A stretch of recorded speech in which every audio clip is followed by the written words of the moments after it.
अगर हम dry fruits की बात करें तो सबसे पहली बात तो ये है जानने वाली कि इसमें होता क्या है। बेसिकली इसमें पॉलीअनसैचुरेटेड फैट्स होते हैं, ये जिसको ओमेगा फैटी एसिड्स भी कहते हैं। कॉमनली लोग कहते हैं ओमेगा हम खा लें प्रेगनेंसी में, तो ये रिच सोर्स है इन चीज़ों का भी। ज़्यादती हर चीज़ की बुरी है। मैं ये नहीं कहूँगी कि अगर आप बादाम खा रहे हैं तो आप बादाम खाई जाएँ, या अगर आपने अखरोट पे हाथ रखा है तो अखरोट खाई जाएँ। आपने एक मुनासिब मिकदार में ये सारे ड्राई फ्रूट्स आप प्रेगनेंसी के हर ट्राइमेस्टर में इस्तेमाल कर सकते हैं।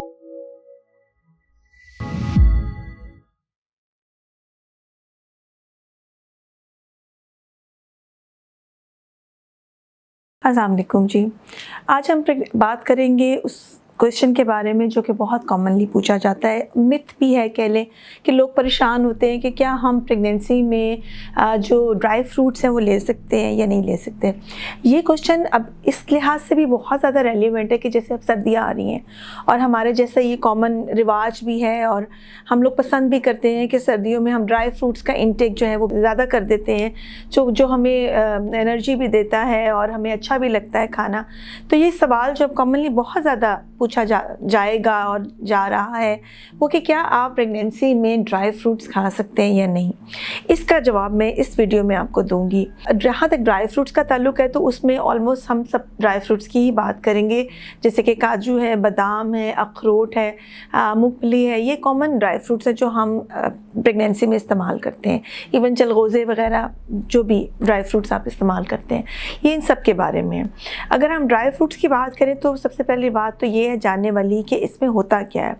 बेसिकली इसमें पॉलीअनसैचुरेटेड फैट्स होते हैं, ये जिसको ओमेगा फैटी एसिड्स भी कहते हैं। कॉमनली लोग कहते हैं ओमेगा हम खा लें प्रेगनेंसी में, तो ये रिच सोर्स है इन चीज़ों का भी। इसमें प्रोटीन्स हैं, इसमें मैग्नीशियम होता है और बेसिकली ये एंटीऑक्सीडेंट्स होते हैं, यानी ये आपकी बॉडी के स्ट्रेस लेवल को कम करते हैं। ये आपकी बॉडी के अच्छे फैट्स को बढ़ाते हैं और ये बुरे वाले फैट्स को रेगुलेट कर देते हैं। दूसरा बहुत ज़्यादा कॉन्सेप्ट जो है, अब हर कोई मेडिसिन जो है ना वो कहते हैं नेचुरल मेडिसिन पे हमारी हर मेडिसिन इस पे होती है कि आपकी बॉडी का जो ऑक्सीडेटिव स्ट्रेस है, जो आपकी बॉडी में इन्फेक्शन का वर्ड तो नहीं, इन्फ्लेमेशन का वर्ड कह लें, कि जो लो लेवल पे एक ऐसी तोड़ फोड़ सी चल रही होती है उसको हम कैसे कम कर सकते हैं। और वो तोड़ फोड़ जैसे कि अल्टीमेटली ब्लड प्रेशर में एंड अप करती है, इंसुलिन रेजिस्टेंस डेवलप हो जाता है, शुगर डेवलप हो जाती है, ये प्रॉब्लम्स डेवलप होना शुरू होते हैं। तो नट्स जो हैं उनका सबसे बड़ा एडवांटेज, सबसे बड़ा फ़ायदा यही है कि वो आपकी बॉडी के जो इन्फ्लेमेशन है, जो इन्फ्लेमेटरी मार्कर्स हैं उनको कंट्रोल कर लेती है। बॉडी का ऑक्सीडेटिव स्ट्रेस जो है वो कम कर देती है। आपके जो ब्लड में जो लिपिड्स हैं, जो कोलेस्ट्रॉल है, जो बुरे वाले फैट्स हैं, उनको रेगुलेट कर देती है। तो इसके मल्टीपल फ़ायदे हैं। अगर हम बात करें कि प्रेगनेंसी में इसको खाना चाहिए या नहीं, तो डेफिनेटली प्रेगनेंसी में से अच्छी अमाउंट में यूज़ कर लेना चाहिए। देखिए, ज़्यादती हर चीज़ की बुरी है। मैं ये नहीं कहूँगी कि अगर आप बादाम खा रहे हैं तो आप बादाम खाई जाएं, या अगर आपने अखरोट पे हाथ रखा है तो अखरोट खाई जाएं। आपने एक मुनासिब मिकदार में ये सारे ड्राई फ्रूट्स आप प्रेगनेंसी के हर ट्राइमेस्टर में इस्तेमाल कर सकते हैं। जैसे कि 8 से 10 बादाम हैं, इसी तरह 4 से 5 आपके अखरोट के टुकड़े हो गए, इसी तरह काजू हो गए, मूंगफली है, चिरगोज़े, ऐसे आप एक अपना हैंडफुल बनाएं ऐसे हाथ में, मुट्ठी में, और आप इसको आराम से यूज़ कर सकते हैं। इसके ज़्यादा फ़ायदे हैं। नुकसान पर भी हम बात करेंगे, लेकिन पहले हम फ़ायदों की बात करेंगे। अगर हम प्रेग्नेंट औरत के बारे में बात करें कि जो औरत प्रेगनेंसी से गुजर रहे हैं, तो उसकी जो डाइटरी रिक्वायरमेंट्स हैं, जो उसको फूड रिक्वायर्ड है, वो बहुत अच्छी जो है क्वालिटी का होना चाहिए। और ड्राई फ्रूट्स में जितनी भी इंग्रेडिएंट्स होते हैं, जितने भी चीज़ें हैं, वो सब बहुत अच्छी क्वालिटी की है। जैसे मैंने जिक्र किया कि इसमें ओमेगा फैटी एसिड्स होते हैं, तो वो आपकी बॉडी के लिए बड़े अच्छे हैं। सो वो आपकी जो है अपनी बॉडी के लिए, उनकी कह लो कि इन्फ्लेमेशन, इन्फेक्शन को कम करने के लिए, ऑक्सीडेटिव स्ट्रेस कम करने के लिए बहुत अच्छे हैं। एक तो वो आपको एनर्जी प्रोवाइड करें, आपको अच्छे वाले न्यूट्रिएंट्स प्रोवाइड करें, साथ साथ में वो प्रेगनेंसी में आपकी इम्यूनिटी को बूस्ट कर देते हैं। आप इन्फेक्शंस के साथ लड़ाई कर सकते हैं। सेकेंडली, जो ब्लड प्रेशर और शुगर प्रेगनेंसी में डेवलप होता है, साइंटिफिकली ये बात प्रूवन है कि ये चीज़ जो है वो आपके ब्लड प्रेशर को कम करती है और आपके जो इंसुलिन रेजिस्टेंस डेवलप होता है प्रेगनेंसी में, उसको कम करके इंसुलिन सेंसिटिविटी को बढ़ाती है। सो बेसिकली आपको नट्स खाने के बहुत सारे फ़ायदे हो सकते हैं प्रेगनेंसी में।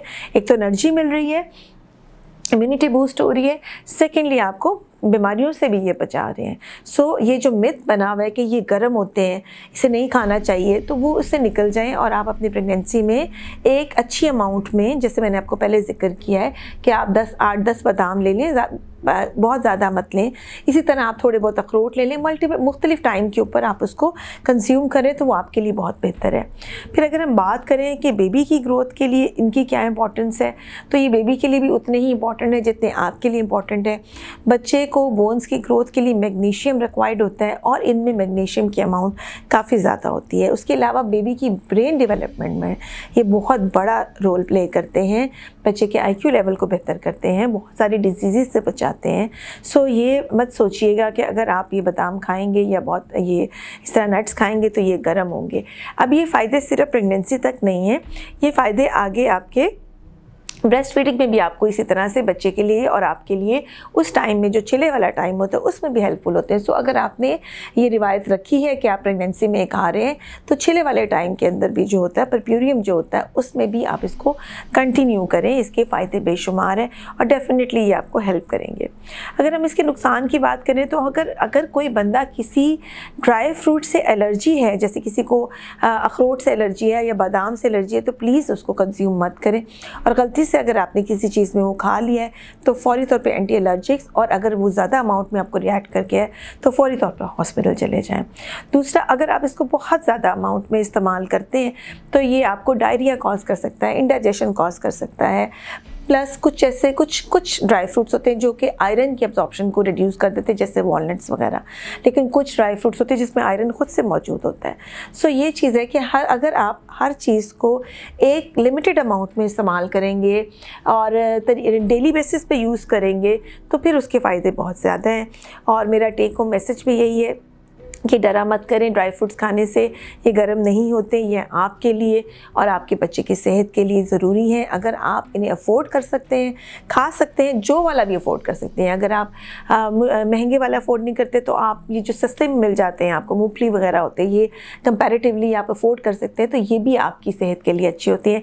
ये भी पॉलीअनसैचुरेटेड फैटी एसिड से भरपूर होते हैं और ये आपकी और आपके बच्चे की हेल्थ में एक अच्छा इजाफा हो सकते हैं। अपनी सेहत का ख्याल रखिएगा, अपने लोगों से प्यार कीजिए, खुश रहिए और खुश रखिए।